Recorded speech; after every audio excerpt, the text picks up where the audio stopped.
Wafugaji wengi wamekuwa wakiweza kutumia chakula chao kuweza kuning'iniza Yes, kama unavyoona hivi mtazamaji wa Gomba TV. Yes, tumekuwa tukining'iniza vyombo vya maji, vyombo vya chakula.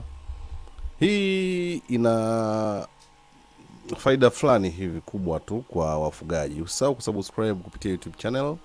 Na hii unaangalia ni ya Gomba TV. Ukipenda kujifunza, namba yangu ya simu ni 0762956366. Jina langu ni Deogratis ya Gomba. Na hii unaangalia ni ya Gomba TV. Nataka nikuoneshe hapa katika upande wa kuning'iniza vyombo vya maji kwenye mabanda yetu.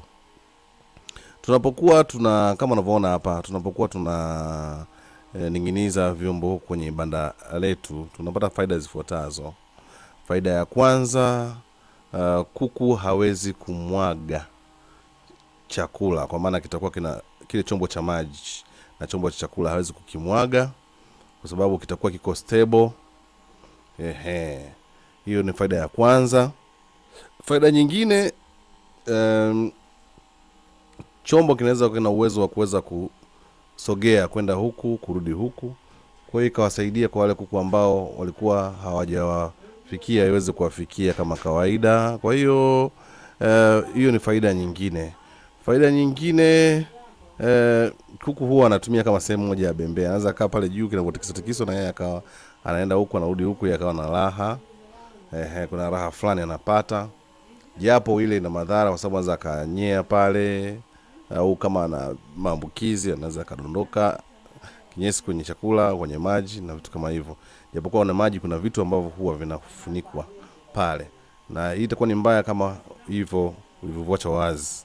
Kama kitua pale juu, basi anaweza pelekea madhara ya kuweza kuleta magonjwa kama ana magonjwa. Lakini kuning'iniza panarahisisha sana movement ya kuku.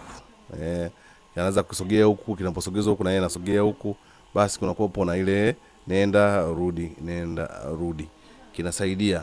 Lakini zaidi ni swala lazima la umwagaji wa chakula, ambapo kama mjasiriamali lazima utunze. Wafugaji wengi wamekuwa wakimwaga chakula chao. Kwa kweli nakuta ni hasara sana kwa wafugaji baada ya kwamba unakuwa unamwaga chakula chako kinamwagika tu bila mpangilio, na wewe hiyo ni hela umetoa. Kwa hiyo ni vyema uweze kuwa na tahadhari kama mfugaji.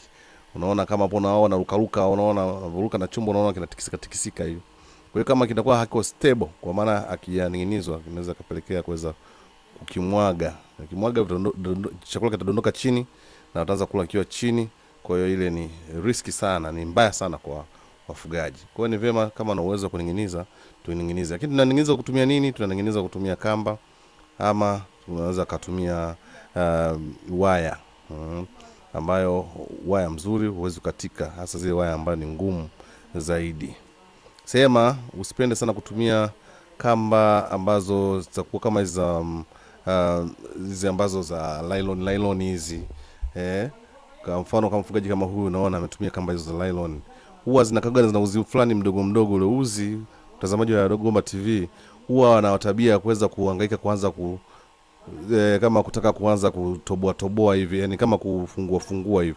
Kwa zile nyuzi zile kama usipokuwa makini zinaweza zikaingia kwenye midomo yao na zikabana. Kwa hiyo kama unaweza kutumia waya, tumia waya.